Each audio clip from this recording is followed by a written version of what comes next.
কোন নারীর প্রতি যদি হঠাৎ আমার নজর পড়ে যায়, নাটকের কোন নায়িকা, সিনেমার কোন নায়িকা গায়িকার উপর যদি আমার হঠাৎ নজর পড়ে যায়, শুধু লাইভ কোন একটা নারীর উপর নজর এটা না, লাইভ যাকে দেখলেন সরাসরি এটাও, নাটকে দেখলেন এটাও, সিনেমায় দেখলেন এটাও, কোন জায়গায় একটা পোস্টার টানানো সেখানেও এটাও, কোন জায়গায় একটা ফটো অর্ধলঙ্গ করা নারীর ফটো এটাও, এটার উপর যদি আপনার হঠাৎ নজর পড়ে কি করবেন?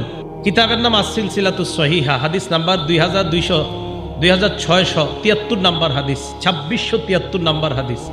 ক্বালা রাসূলুল্লাহ সাল্লাল্লাহু আলাইহি ওয়াসাল্লাম, আল্লাহ নবী বলেন, সালাসাতুন লা তারা আয়ুনুহুমুন নার, তিন ব্যক্তির চক্ষু জাহান্নামের আগুন দেখবে না। এক নাম্বার আইনুন হারাসাত ফি সাবিলিল্লাহ, যে চোখ আল্লাহর রাস্তায় পাহারাদারি করে এই চোখ জাহান্নামের আগুন দেখবে না। দুই নাম্বার আইনুন বাকাত মিন খাশিয়াতিল্লাহ, যে চোখ আল্লাহর ভয়ে কান্না করে এই চোখ জাহান্নামের আগুন দেখবে না। তিন নাম্বার আইনুন গদ্দাত আন মাহারিমিল্লাহ, যেই চোখ আল্লাহর হারাম জিনিস থেকে, নিষিদ্ধ জিনিস থেকে হেফাজত করে এই চোখ জাহান্নামের আগুন দেখবে না। চোখে হারাম জিনিস থেকে হেফাজত করা, আল্লাহ তৌফিক দান করেন।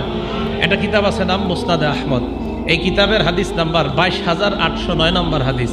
ক্বালা রাসূলুল্লাহ সাল্লাল্লাহু আলাইহি ওয়াসাল্লাম, আল্লাহ নবী বলেন, ইজমানুলি সিত্তাম মিন আনফুসিকুম, আমাকে 6টা জিনিসের জামানত দিয়ে দাও। বলেন নবীরে কয় জিনিসের জামানত দিব আমরা?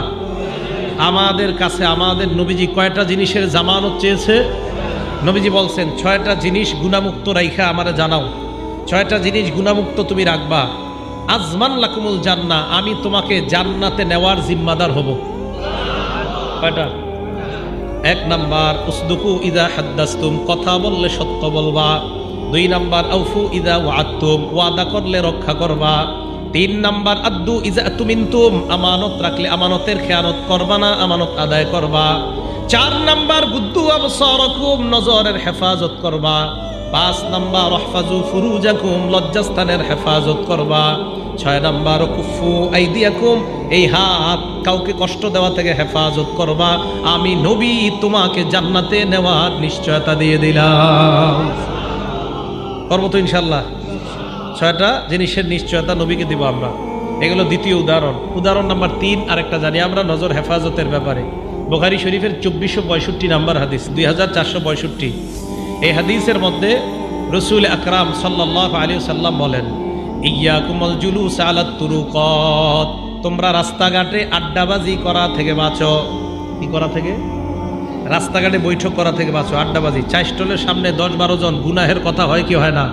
4-5 বন্ধু সিগারেট টানে আর গুনাহের কথা হয় কি হয় না? নবীজি বলছেন, ইয়াকুমুল জুলুস আলাত তুরুকাত, রাস্তাঘাটে এই জাতীয় বৈঠক থেকে তোমরা বাঁচো।